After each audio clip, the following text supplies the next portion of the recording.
The morning mist clung to the granite cliffs of Yosemite Valley like a shroud, and on October 14, 2014, it would become the last thing three young backpackers would ever see.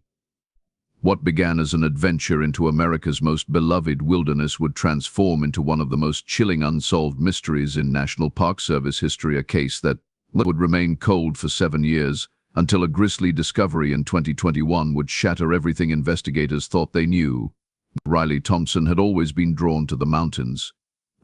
At 23, she possessed the kind of restless spirit that found solace only in the untamed wilderness, where cell towers couldn't reach, and the only sounds were wind through pine needles and water cascading over ancient stone. Her Instagram account, though modest in followers, captured breathtaking vistas that spoke to her artist's eye and her fearless approach to life. She had graduated from UC Berkeley the previous spring with a degree in environmental science, but instead of diving into a career, she had chosen to spend her savings on what she called the year of living deliberately. Her best friend since childhood, Walsh, couldn't have been more different. Where Riley was spontaneous and adventurous, Megan was methodical and cautious. At 22, she had already mapped out her entire life: graduate school, then law school, then a partnership at a prestigious firm by age 30. But Riley had a way of pulling people out of their comfort zones, and when she suggested a 3-day backpacking trip through Yosemite's backcountry, Megan found herself saying yes despite every instinct telling her to stay home and study for her LSATs. The third member of their group was Tyler Brooks, Riley's boyfriend of 8 months. At 25, Tyler worked as a software engineer in San Francisco, but his true passion lay in photography. His expensive Canon equipment and drone cutting-edge technology for 2014 had captured some stunning images of Northern California's wilderness areas. He had proposed the Yosemite trip as a chance to photograph the fall colors and maybe get some aerial shots with his new quadcopter, despite the strict regulations against drone usage in national parks. The three friends had planned their route meticulously. They would enter through the Glen Olin trailhead, hike 12 miles to their first campsite near Waterwheel Falls, then spend the next day exploring the remote reaches of the Grand Canyon of the Tuolumne River before hiking out on the third day. It was an ambitious route for backpackers of their experience level, but they had trained for months, investing in top-of-the-line gear and studying topographic maps until they could navigate the terrain in their sleep. Park Ranger Janet Kowalski remembered checking their permits on the morning of October 14th. She had been working at Yosemite for 15 years and had developed an instinct for which groups might encounter trouble. The three young people seemed well prepared, their packs properly loaded, their gear appropriate for the season. Riley had peppered her with questions about wildlife activity and weather patterns, while Tyler had asked about the best vantage points for photography. Megan had remained quiet, nervously adjusting her pack straps and checking her GPS device repeatedly. They seemed like typical college kids, Ranger Kowalski would later tell investigators, maybe a little overconfident, but not reckless. "I have seen a lot worse head out into the backcountry." What Ranger Kowalski couldn't have known was that the group's plans had already begun to deviate from their permitted route. Tyler had discovered online forums discussing a remote waterfall system that didn't appear on any official park maps, accessible only through an unmarked trail that branched off from the main path near Glen Olin. The description spoke of pristine pools and towering cascades that had never been photographed, hidden in a narrow canyon that the early park surveyors had somehow missed. The first sign that something was wrong came on October 16th, when the trio failed to check out at the ranger station as required. Their permits specified a 3-day trip, and experienced hikers knew to allow extra time for unexpected delays. But by the afternoon of October 17th, that concern had escalated to alarm. Ranger Kowalski initiated the first search, sending a team along the group's permitted route to Glen Olin. The search team found their first night's campsite exactly where it should have been, but something felt wrong from the moment they arrived. The fire ring showed evidence of use, but the ashes were cold and scattered, as if someone had tried to obliterate all traces of the camp. More troubling were the personal items left behind: Megan's lucky bracelet, a silver chain she never removed, lay half buried in the dirt near where their tent should have been pitched. Tyler's expensive headlamp dangled from a tree branch, its battery completely drained. But it was what they didn't find that truly disturbed the search team. There were no tent impressions in the soft earth, no food storage containers, no waste disposal evidence. It was as if the campers had arrived, built a fire, then vanished without ever actually making camp for the night. The search expanded rapidly. Within 48 hours, teams were combing every trail within a 20-mile radius, while helicopters equipped with thermal imaging cameras swept the rugged terrain from above. The Park Service brought in specialized search and rescue units from across California, along with tracking dogs trained to follow human scent across challenging wilderness terrain. What the searchers discovered only deepened the mystery.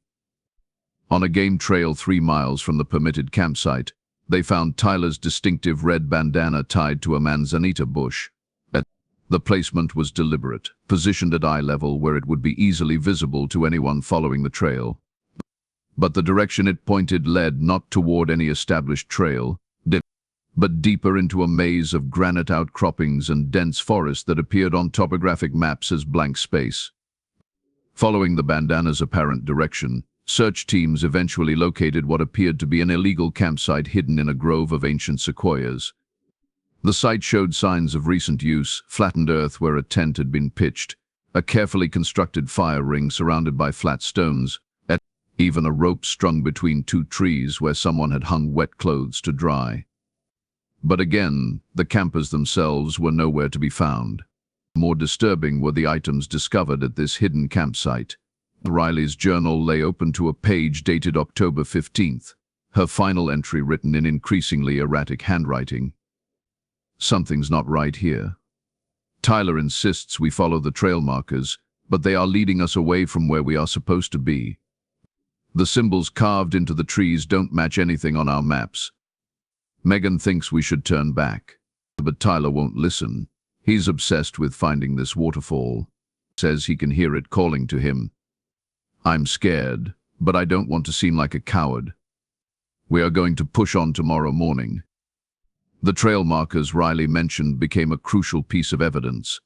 Search teams found dozens of them carved into tree bark along an unmarked path that wound deeper into the wilderness, crude arrows and symbols that looked freshly cut, as if someone had been marking a route specifically for the missing hikers to follow. But the symbols bore no resemblance to any official park markers, and their crude execution suggested they had been carved hastily, possibly even recently. Dr. Amanda Phillips, a criminal psychologist brought in to consult on the case, found the markers deeply unsettling. Someone was deliberately luring these hikers off their intended route, she told investigators, and the placement and progression of the symbols suggests careful planning, as if the person responsible knew exactly where they wanted to lead their targets. As the search entered its second week, the media attention became overwhelming.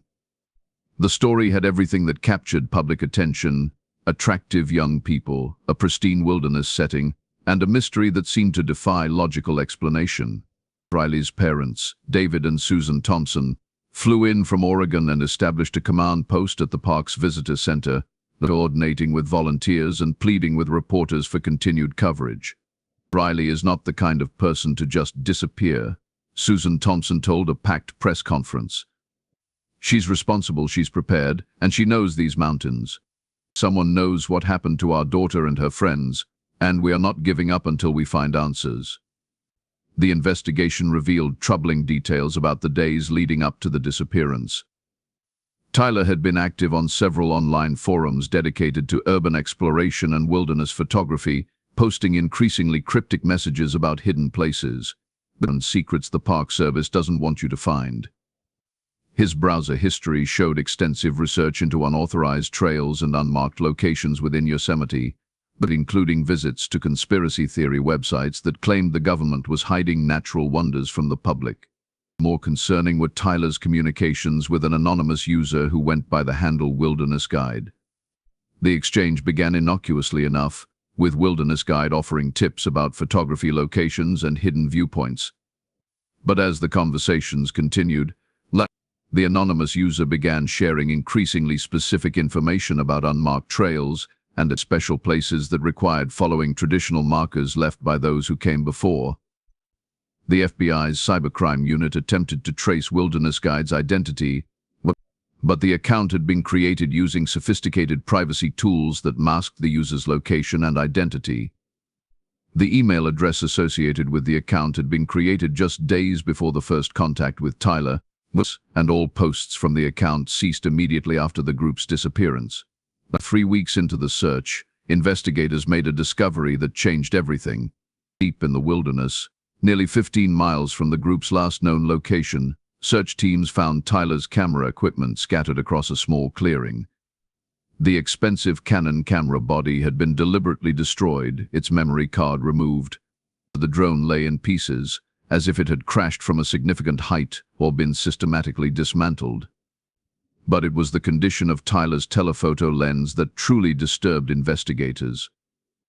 The massive 300mm lens, worth several $1,000s, that had been carefully placed on a flat rock in the center of the clearing and filled with small stones and forest debris. Someone had taken the time to create what could only be described as a ritual arrangement, and positioning the lens to point directly at a towering granite cliff that rose from the far edge of the clearing. Search teams rappelled down the cliff face, hoping to find some clue about what Tyler might have been photographing. What they discovered at the base of the cliff would haunt investigators for years to come. Carved into the granite wall, at a height that would have required climbing equipment to reach, was a series of symbols that matched exactly the crude trail markers found throughout the forest. But these carvings were different, older, weathered by decades of exposure to the elements. Local historian Dr. Robert Yamamoto was brought in to examine the cliff carvings. His analysis revealed that the symbols dated back at least 50 years, possibly longer. More troubling was his discovery that similar carvings had been documented at several other locations throughout the Sierra Nevada, always in remote areas far from established trails, and often associated with unexplained disappearances dating back to the 1960s. These symbols appeared to be some kind of territorial markers, Dr. Yamamoto explained to investigators, but they don't match any known Native American petroglyphs or historical surveying marks. Someone has been using these remote areas for purposes we don't understand, and they have been doing it for a very long time. As winter approached and search efforts were forced to scale back due to weather conditions, the families faced the devastating reality that their loved ones might never be found. The official search was suspended on November 30th, 2014, though private search efforts continued sporadically throughout the following year. And the case generated numerous theories, from the plausible to the bizarre. Some investigators believed the group had simply become lost and succumbed to exposure, their bodies hidden by the vast wilderness.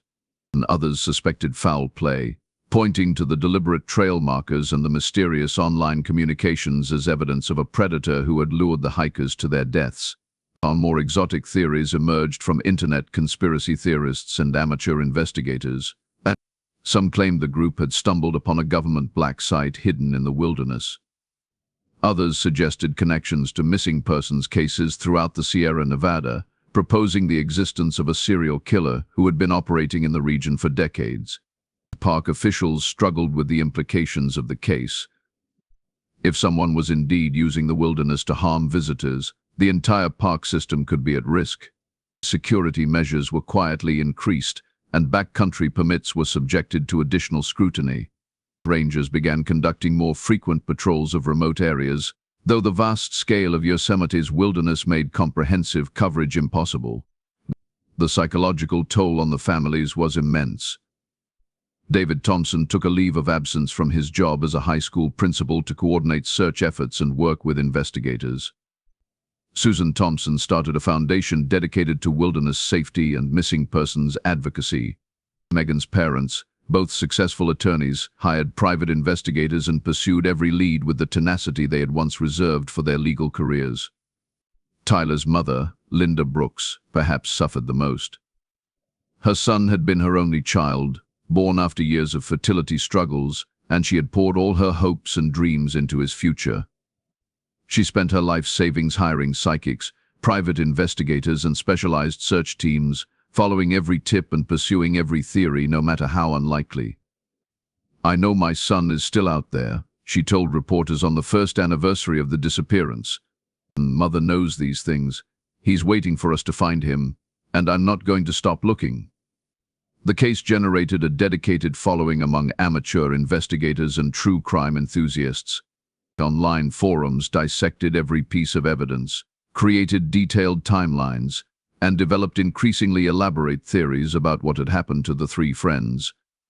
Some amateur sleuths made pilgrimages to Yosemite, attempting to retrace the group's steps and search areas that official teams might have missed. One such investigator, retired Detective Paul Hendricks, became particularly obsessed with the case. Using his law enforcement background and connections, Hendricks spent his retirement years following leads that others had dismissed. He developed a theory that the disappearances were connected to a series of similar cases throughout the Sierra Nevada dating back to the 1960s, all involving young people who had vanished while following unmarked trails or pursuing hidden locations. Hendricks' investigation revealed disturbing patterns. In 1967, 2 college students from UC Davis had disappeared while backpacking in the Ansel Adams Wilderness. Their campsite found abandoned with signs of hasty departure. In 1973, a young photographer had vanished while attempting to document hidden waterfalls in the John Muir Wilderness. His expensive camera equipment later found destroyed in circumstances eerily similar to Tyler's gear. The pattern continued through the decades. Young people, often with artistic or adventurous inclinations, then lured into remote wilderness areas by promises of discovering hidden natural wonders. In many cases, mysterious trail markers or online communications preceded the disappearances. Bodies were rarely found, and when they were recovered, the circumstances were often bizarre or unexplained. But Hendricks' investigation was hampered by jurisdictional issues and limited resources.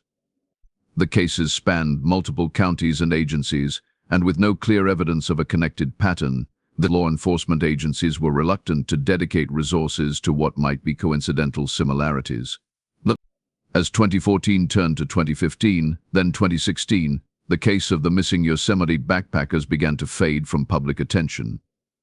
The families continued their private searches and advocacy efforts, but media coverage dwindled and the Park Service gradually returned to normal operations. The mysterious trail markers were removed, the illegal campsite was cleaned up, and new permits were issued to eager backpackers who had never heard of Riley Thompson, Megan Walsh, and Tyler Brooks. But in the deep wilderness of Yosemite, something waited patiently in the shadows between the ancient trees. The symbols carved into granite cliffs watched over empty trails, and somewhere in the vast expanse of forest and stone, 3 sleeping bags held secrets that would not surface for 7 long years. The truth, when it finally emerged in the summer of 2021, would be more horrifying than anyone had imagined. 7 years had passed since Riley Thompson, Megan Walsh, and Tyler Brooks vanished into the wilderness of Yosemite National Park. 7 years of sleepless nights for their families, 7 years of cold case files gathering dust in ranger station offices, and 7 years of hikers passing unknowingly over ground that held the darkest secrets the Sierra Nevada had ever concealed.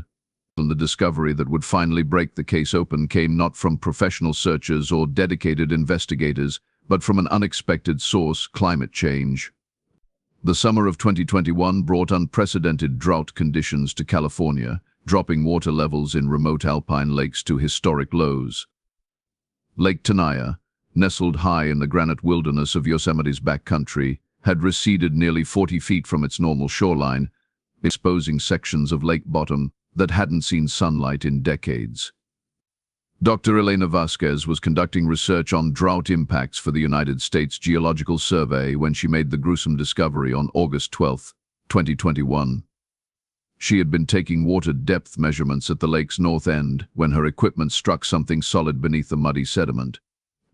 At first, she assumed it was a submerged log or piece of granite, but when she cleared away the decades of accumulated silt, she found herself staring at what appeared to be fabric. The fabric was a distinctive orange color, the kind used in high-end outdoor gear. As Dr. Vasquez carefully brushed away more sediment, she realized she was looking at a sleeping bag, and her trained scientific mind immediately grasped the horrifying implications.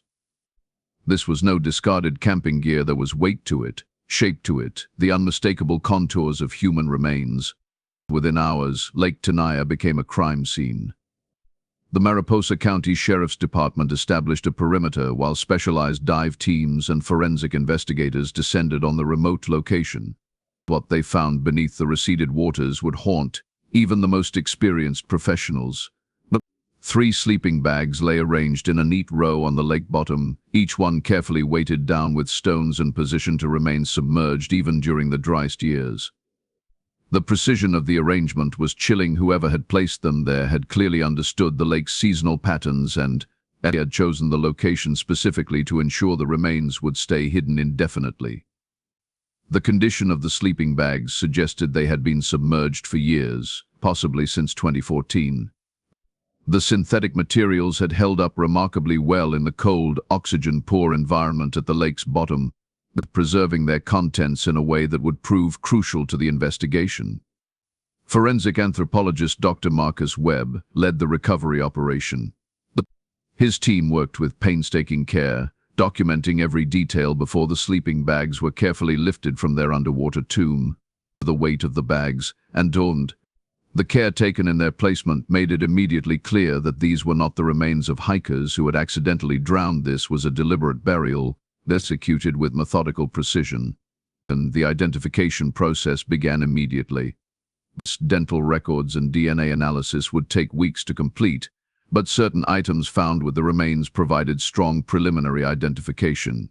Riley Thompson's distinctive silver necklace, a gift from her grandmother, was found wrapped around the skeletal remains in the first sleeping bag. Tyler Brooks' expensive watch, a graduation gift from his parents, was discovered with the second set of remains. Megan Walsh's class ring from UC Berkeley provided the identification for the third victim. But it was what the forensic team found beyond the personal effects that truly shocked investigators. Each sleeping bag contained evidence of violence that had occurred before the bodies were placed in the lake. Fractured skulls, broken bones, and cut marks on ribs painted a picture of a brutal attack that had left all 3 victims dead before they ever reached the water.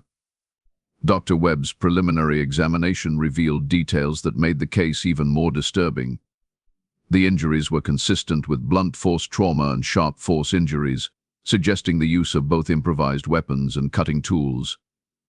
But the pattern of injuries indicated that the attacks had not been random or frenzied. They showed signs of deliberate, methodical violence carried out by someone with knowledge of human anatomy. These were not crimes of passion, Dr. Webb explained to investigators. The positioning of the wounds, the systematic nature of the injuries, and the careful post-mortem treatment of the bodies all suggest we are dealing with someone who has done this before. The news of the discovery sent shockwaves through the families who had waited 7 long years for answers. David and Susan Thompson drove through the night from Oregon to be present as investigators worked to recover their daughter's remains. The scene at Lake Tenaya was heartbreaking. Parents who had never given up hope finally facing the confirmation of their worst fears. "We always knew Riley was gone," Susan Thompson told reporters through tears. "But we never stopped believing we would find her and bring her home. Now we need to find who did this to our children and make sure they can never hurt anyone else." The investigation now shifted from a missing persons case to a triple homicide, and the FBI's Behavioral Analysis Unit was brought in to develop a profile of the killer. Special Agent Lisa Martinez, a veteran profiler with expertise in wilderness crimes, arrived at Yosemite within 48 hours of the discovery. Agent Martinez's initial assessment was chilling, and the careful disposal of the bodies, the years of successful concealment, and the methodical nature of the violence all pointed to an organized killer with extensive knowledge of the wilderness and likely experience with similar crimes. The use of the online persona WildernessGuide to lure victims suggested someone who understood how to exploit the psychology of adventurous young people. "We are dealing with a sophisticated predator," Agent Martinez told the Joint Task Force. "This person has been planning and executing these crimes for years, possibly decades. The wilderness is their hunting ground, and they have perfected a method that has allowed them to operate undetected." The FBI's analysis of the recovered physical evidence began to reveal disturbing details about the final days of the three friends. Forensic examination of their clothing and gear showed that they had indeed followed the mysterious trail markers deeper into the wilderness, eventually reaching a location far from any established campground or hiking trail. Microscopic analysis of fabric fibers and soil samples from the clothing revealed something that sent chills through the investigative team. The victims had been held at a location with a distinctive mineral composition found in only a few areas within Yosemite's boundaries, areas that were completely off-limits to the public and known only to a select few park employees and researchers. Dr. Sarah Kim, a geologist with the Park Service, was brought in to help narrow down possible locations where the murders might have taken place. Her analysis of the soil samples and mineral traces found on the victims' clothing pointed to a specific area in Yosemite's remote northern wilderness, accessible only by unmarked trails and known to fewer than a dozen people. This location has been used by researchers and park personnel for decades, Dr. Kim explained to investigators. But it's not on any public maps, and access requires specialized knowledge of the terrain. Whoever took these victims there either worked for the park or had inside knowledge of our operations. This revelation transformed the investigation once again. The FBI began conducting extensive background checks on current and former park employees, researchers, and contractors who would have had access to the remote locations. The pool of suspects was relatively small, but each required careful investigation to avoid compromising the case. Meanwhile, retired Detective Paul Hendricks had been following news of the discovery with intense interest. His years of investigating similar cases throughout the Sierra Nevada had prepared him for this moment, and he immediately reached out to the FBI task force with his research findings. Hendricks' files contained detailed information about 17 similar disappearances dating back to 1963, all involving young people who had vanished while pursuing hidden locations or following unmarked trails in wilderness areas throughout California. The pattern was consistent: mysterious online or in-person contacts, claims about secret natural wonders, careful luring of victims into remote areas, then disappearances that left no trace. This killer has been operating for nearly 60 years, Hendricks told Agent Martinez during their first meeting. He's evolved with the times, adapting his methods from personal contacts to online luring, but the core pattern remains the same. He uses the wilderness itself as his accomplice. The FBI's investigation into park personnel revealed several individuals with concerning backgrounds, but one name kept appearing in connection with multiple aspects of the case. Gerald Hoffman had worked for the National Park Service for 37 years, beginning as a seasonal ranger in 1984, and eventually rising to become a wilderness management specialist with access to the most remote areas of multiple parks throughout California. Hoffman's personnel file showed a career marked by exceptional wilderness skills and deep knowledge of backcountry areas. He had been involved in numerous search and rescue operations, had conducted research in remote locations, and had authored several papers on wilderness preservation. To his colleagues, he was a dedicated professional with an unmatched understanding of the Sierra Nevada wilderness. But a deeper investigation into Hoffman's background revealed disturbing patterns. His work assignments over the decades had placed him in proximity to many of the disappearances that Hendricks had documented. Time and again, Gerald Hoffman had been working in areas where young people had vanished, often participating in the search efforts that followed. More troubling was the discovery that Hoffman had been the park employee who had created and maintained many of the unmarked research trails in Yosemite's backcountry trails that closely matched the route the three victims had followed in 2014. His intimate knowledge of these areas would have allowed him to guide victims to locations where they would never be found. The investigation into Hoffman's personal life revealed a man who lived alone in a remote cabin outside the park boundaries, who had never married, and who spent his free time exploring the wilderness areas he officially managed. His neighbors described him as quiet and reclusive, someone who preferred the company of mountains and forests to human interaction. But it was the search of Hoffman's property that provided the evidence investigators needed. Hidden in a storage building behind his cabin, They found a collection that would have impressed a museum curator and horrified anyone who understood its true significance. Hundreds of personal items were carefully catalogued and displayed: jewelry, cameras, watches, hiking equipment, and camping gear that spanned decades of wilderness disappearances. Each item was labeled with a date and location, creating a meticulous record of Hoffman's victims that stretched back to the 1960s. Among the displayed items were pieces that had belonged to Riley Thompson, Megan Walsh, and Tyler Brooks. Riley's distinctive hiking boots, Megan's compass, Tyler's camera strap, all arranged with the same careful precision that had characterized their disposal in Lake Tenaya. But perhaps most chilling was Hoffman's detailed journal, found hidden beneath the floorboards of his cabin. Written in precise handwriting, it documented not just the crimes themselves, but the psychological satisfaction he derived from each carefully planned murder. The entries revealed a man who saw his victims not as people but as trophies, that their deaths serving to feed his need for control and dominance over the wilderness he claimed to protect. And the journal entries about Riley, Megan, and Tyler were particularly detailed.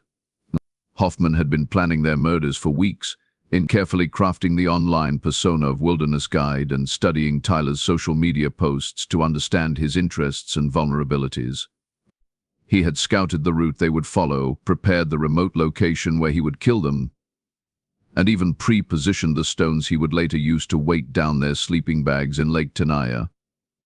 October 15, 2014, one entry read, "The photographer was eager to find the hidden waterfall, just as I knew he would be. They followed the markers exactly as planned, and the girl with the journal tried to convince them to turn back, but the photographer's obsession was stronger than her fear. They made camp where I wanted them to. And by morning they were mine." Gerald Hoffman was arrested on October 14, 2021, exactly 7 years after Riley, Megan, and Tyler had begun their final hike. The timing was not coincidental. Investigators had planned the arrest to coincide with the anniversary as a symbolic gesture for the families who had waited so long for justice. The arrest sent shockwaves through the National Park Service and the outdoor community. Hoffman had been a respected colleague, a man whose wilderness expertise had saved lives during legitimate search and rescue operations. The revelation that he had been using his position to hunt and kill the very people he was supposed to protect raised disturbing questions about oversight and background screening within the park system.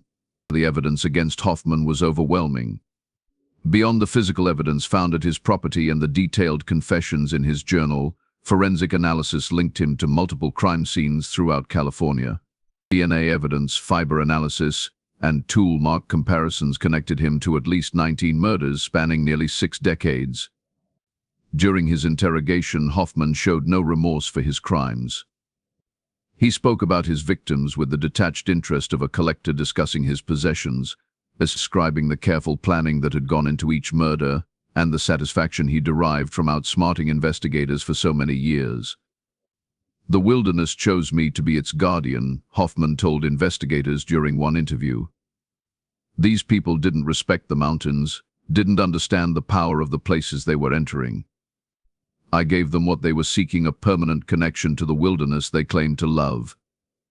The psychological evaluation of Gerald Hoffman revealed a mind shaped by decades of isolation and a twisted relationship with the natural world he had dedicated his life to protecting. Dr. Fernanda Phillips, the criminal psychologist who had worked on the original missing persons case, found Hoffman to be a classic example of an organized serial killer whose environment had enabled his crimes. Hoffman used his legitimate position and expertise to perfect an almost undetectable method of murder, Dr. Phillips explained. The wilderness provided him with the perfect disposal sites, the perfect cover story for victim disappearances, and the perfect hunting ground for targeting vulnerable individuals. He turned America's most beautiful places into his personal killing fields. The trial of Gerald Hoffman began in the spring of 2022, drawing national attention and filling the courthouse with family members of his many victims. The prosecution presented a methodical case built on forensic evidence, expert testimony, and Hoffman's own detailed confessions. The defense attempted to argue that decades of wilderness isolation had driven their client to mental illness. But the careful planning and execution of his crimes undermined any claims of diminished capacity. The most powerful testimony came from the families of the victims. David and Susan Thompson spoke about the 7 years of anguish they had endured, the sleepless nights wondering what had happened to their daughter, and the mixture of relief and horror they felt upon finally learning the truth. Riley died doing what she loved, exploring the wilderness, Susan Thompson told the packed courtroom. But she died because someone we trusted to protect people like her chose instead to hunt them. Gerald Hoffman didn't just take our daughter's life, he stole 7 years of hope, 7 years of wondering, 7 years of never being able to grieve properly or move forward. The jury deliberated for less than 4 hours before returning guilty verdicts on all 19 counts of first-degree murder. Gerald Hoffman was sentenced to death, but though given his age 73 at the time of sentencing, most observers expected he would die in prison long before any execution could be carried out. The conviction brought a measure of closure to families who had waited decades for answers, but it also raised troubling questions about how many other victims might remain undiscovered in the vast wilderness areas Hoffman had patrolled throughout his career. Search teams returned to locations mentioned in his journal, but the Sierra Nevada holds its secrets well, and many families may never know the fate of their missing loved ones. The case led to significant changes in National Park Service protocols. Background checks for employees with access to remote areas were enhanced, and new systems were implemented to track personnel movements in wilderness areas. The buddy system became mandatory for all backcountry research, ensuring that no park employee would work alone in remote locations.